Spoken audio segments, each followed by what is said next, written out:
My name is Eric Berger, and I have in my hand my brand new Kanstul 1688 ST tuning in the slide. I promised I would do a review. I know I'm actually one of the most boring, rambling people on videos, but I want to share my thoughts if you're interested in this horn, this fantastic horn. So I'm going to talk about the good and the bad. Not a whole lot of bad.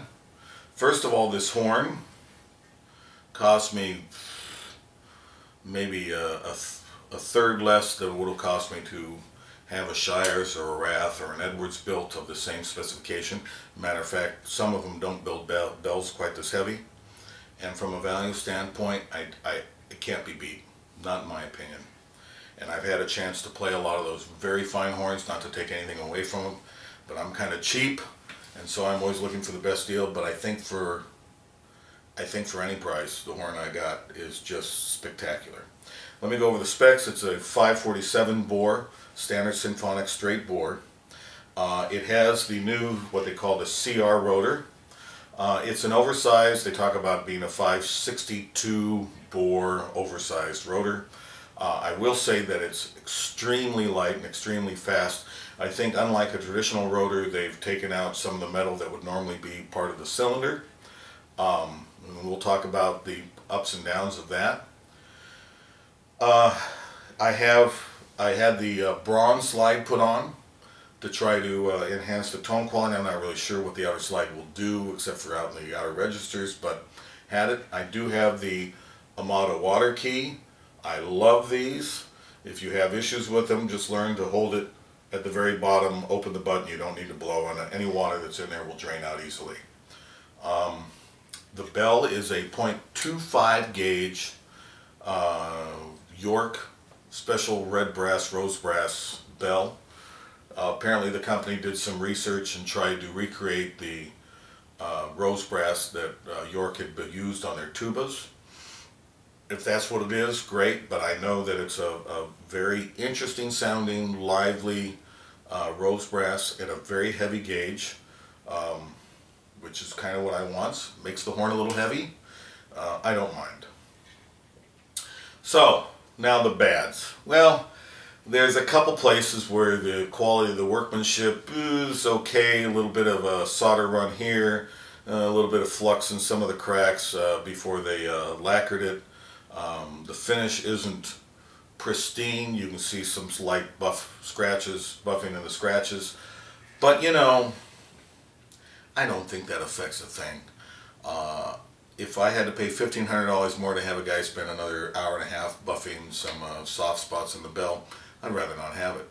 With a lot of guys wanting unlacquered horns anyways, thinking that the lacquer changes the quality of it, I don't think anyone would really care.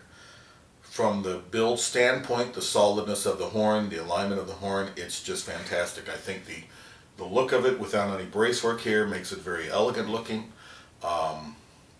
I love how it looks.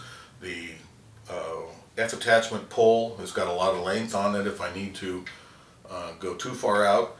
Interesting thing on this horn, when I finally was able to start playing it in tune, I found that I would need it to be out about 1 inch, which is good. It puts me about halfway on the amount of available tuning on this horn, which is good because there's a lot of times I'm playing orchestral work that, boy, I've got to push that slide up quite a bit.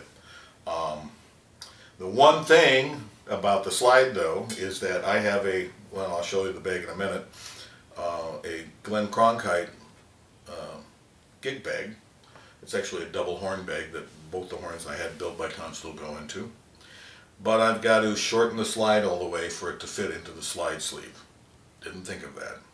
So it's not really an issue. It's not difficult to tune the slide, but it was just something I had to kind of figure out.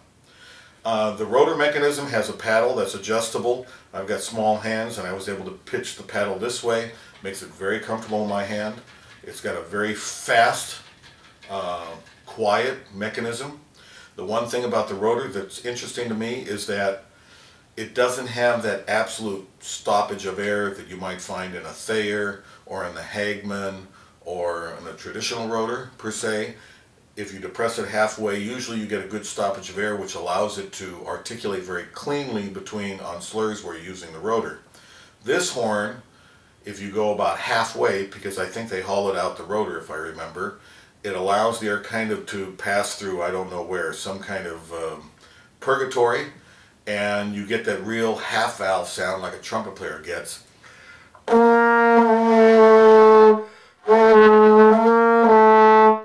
So that's an interesting thing to me.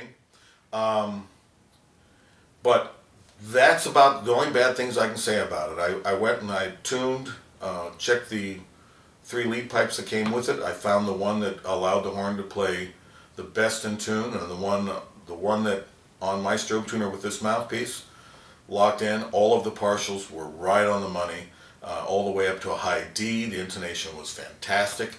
It slots all the way up to a high double high B flat, really with no issues. The lower range is the best of any horn I had. I've got a George Roberts bass that, of course, is fantastic on the low register, but this through the rotor I think plays more open, plays cleanly, and I'm just ecstatic.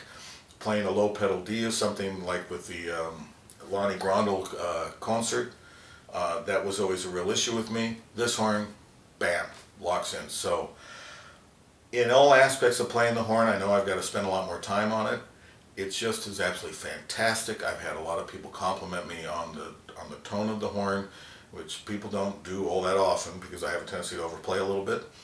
And I'm just very excited to have it and to play it and to enjoy it. So if you ever get a chance to get your hands on one of these, just to give it a test run, I'd really recommend it if you want something a little different.